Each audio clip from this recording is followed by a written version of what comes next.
В эфире новости, в студии Кристина Якупова. Здравствуйте. Главные темы этого выпуска.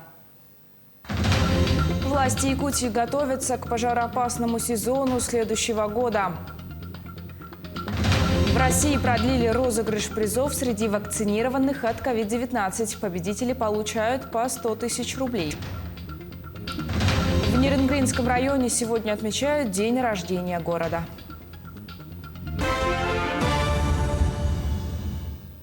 На протяжении недели представители городского оперштаба совместно с сотрудниками правоохранительных и контрольных органов проводят усиленные рейды по объектам массового скопления. В эти минуты комиссия ведет проверку заведений общественного питания. Сейчас на прямой связи со студией наша коллега Марфирина Алексеева. Марфирина, добрый день. Расскажи, соблюдают ли антиковидные меры горожане и предприниматели? Кристина, приветствую. Сегодня мы с оперативной группой города Якутска съездили и проверили примерно около 10 кафе. Это наша только группа, а так вообще у нас 3 группы. И сегодня будет проверено в итоге где-то больше 30 заведений, ресторанов. Хотелось бы отметить, что сегодня уже к субботе, конечно, уже меньше намного нареканий, но поначалу, конечно, было очень много замечаний. От самих горожан поступали звонки, где они рассказывали о том, что обслуживают без масок, без перчаток и даже не спрашивают QR-кодов. Сейчас мы подробнее об этих нюансах поговорим с Андреем Михайловым, с начальником оперативной группы города Якутска. Здравствуйте. Добрый день, телезрители. Каждый день ежедневно 3 группы с окружной администрацией и Росгвардией проверяем организации города Якутска. Обычно проверяем 30-35 организаций. Сегодняшняя группа пока что выявила 3 нарушения. Основные нарушения – это когда работники организации допускают обслуживание клиентов без средств индивидуальной защиты, нету разметок, отсутствуют. Также сами работники находятся без средств индивидуальной защиты. Не установлен, обычно также они не проверяют QR-коды и масочный режим допускают. То есть людей без масок пропускают. Ранее в беседе вы отмечали о том, что к вам поступают звонки от горожан. Да? Скажите, можем озвучить номер телефона, куда могут звонить горожане? Вы можете звонить в окружную администрацию 40 80 36 по номеру. Также у нас во всех структурных подразделениях есть Инстаграм-страницы. Вы можете обратиться, написать им. И все ваши замечания приходят в оперштаб города Якутска. Давайте немножко отметим, что же у нас было здесь, именно какие нарушения, какие только что коллеги нам передали. Мы сейчас находимся в ресторане «Кубик». Наши оперативные группы обнаружили, здесь нету разметки 1,5 метра. Одно замечание. Хорошо работники носят маски, перчатки при обслуживании клиентов. Также проверяют QR-коды. Хороший момент. И соблюдается социальное дистанцирование. Мы составили акт, и они должны исправить замечания. Административное нарушение, то есть, да? Да, административное правонарушение, предупреждение.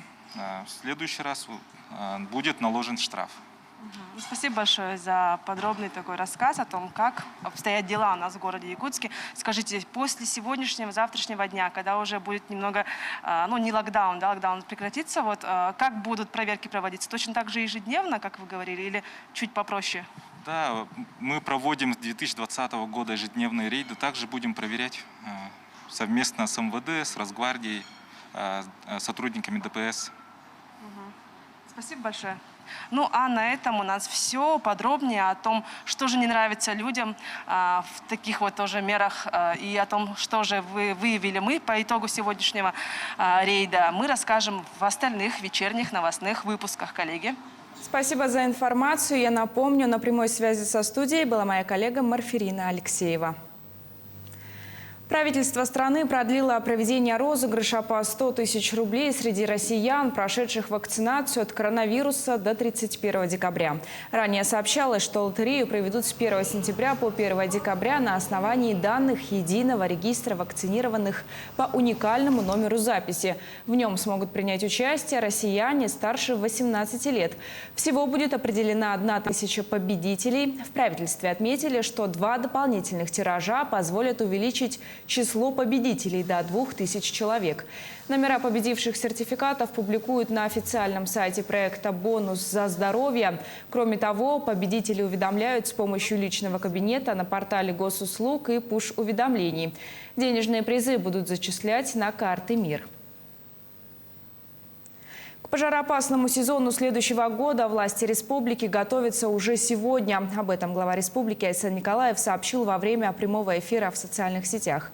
Будет увеличено финансирование, усовершенствована нормативная правовая база и изменят подходы к тушению лесных пожаров в целом. Раньше на эти цели из федерального бюджета выделялось порядка 400 миллионов рублей, то в следующем году размер увеличен до 1 миллиарда 600 миллионов рублей. Ожидается поставка тяжелой техники, закупленной на федеральное финансирование. Это 16 тракторов класса ДТ-75, 7 тягачей для тракторов для Якутлесресурса. Айсан Николаев отметил работу добровольческого штаба, которая, по его словам, будет также продолжена в тесном контакте с правительством республики. В Якутске сотрудники компании «Жилкомсервис» меняют ветхие септики многоквартирных домов. В течение недели они установили новый септик по адресу Покровский тракт, 5-й километр, дом 1. Сейчас идут завершающие работы, утепляют трубу. По словам сотрудников «Жилкомсервиса», острая проблема из-за старого септика стояла еще с 2019 года. Емкость с объемом всего 50 кубометров быстро наполнялась, а содержимое выходило наружу, образуя наледь и лужу. На данный момент мы сделали новый септик 100 кубов и решили проблему. У нас откачка одна машина в день по нормативу. Емкости листовые, листы сделали эти железные из листов, из новых, утеплили полиуретаном. Сейчас вот делаем ограждение, чтобы загородить все. К другим темам. Работники музея и центра хомуса в очередной раз организовали хомусный диктант. В этом году его посвятили хомусистам-виртуозам мира. Это связано с тем, что в конце ноября должен состояться 3-й международный конкурс исполнителей на хомусе. Акция стартовала на сайте музея и продлится по 7 ноября.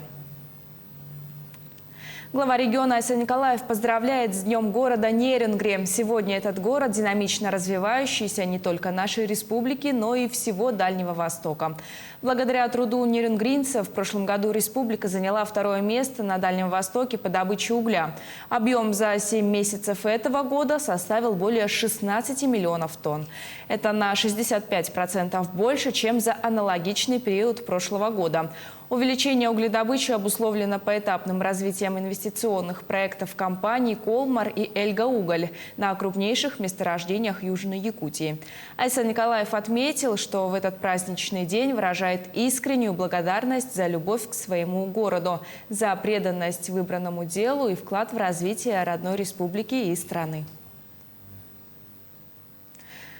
Столичные школьники принимают участие во всероссийском конкурсе видеооткрыток «Смотри, это Россия». В борьбе за победу дети от 6 до 18 лет записывают видео о мифах и легендах своего края. Также они передают приветы сверстникам из других регионов, приглашая их в гости. Лучшие работы будут выявлены путем открытого интернет-голосования. Итоги конкурса будут подведены 14 декабря. Отметим, что в прошлом году от Якутска участие в конкурсе видеокроссинга приняли более 500 команд. В этом году из-за локдауна ожидается меньшее количество. Представить свою национальную притчу-сказку решила и команда 2-го класса школы номер 5. Их творческий коллектив презентовал легенду о девочке на Луне. Наш класс выбрал легенду о лунной девочке, потому что ребятам это очень понравилось. И думаю, другим ребятам из других регионов тоже будет интересно. Ребят из Тверской области. Национальной библиотеке уже почти как полгода работает услуга «Книги на дом». Их доставляет Библиомобиль. Как и кому можно заказать эту услугу, расскажем в следующем сюжете. Адрес, пожалуйста, ваш.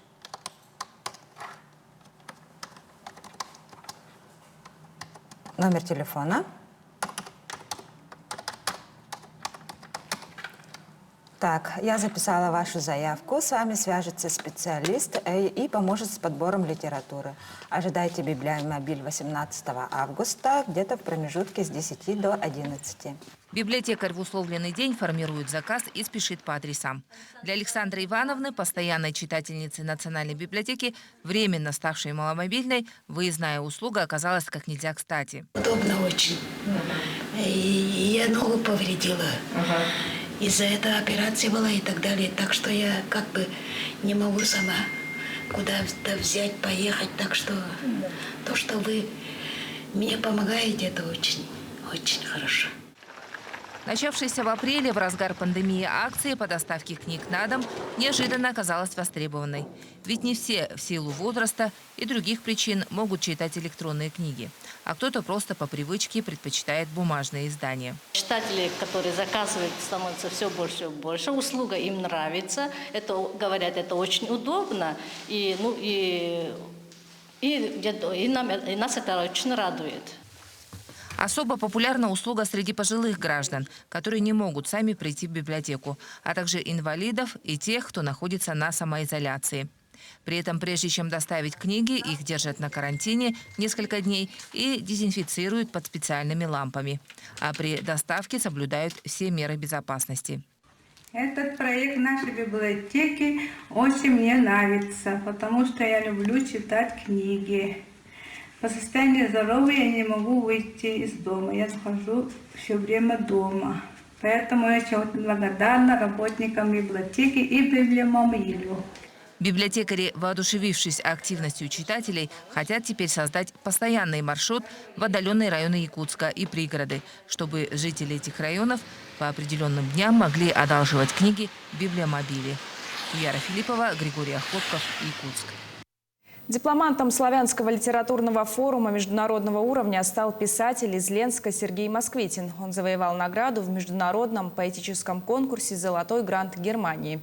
Произведения ленского писателя как в поэзии, так и в прозе, а также краеведческие издания известны далеко за пределами Якутии.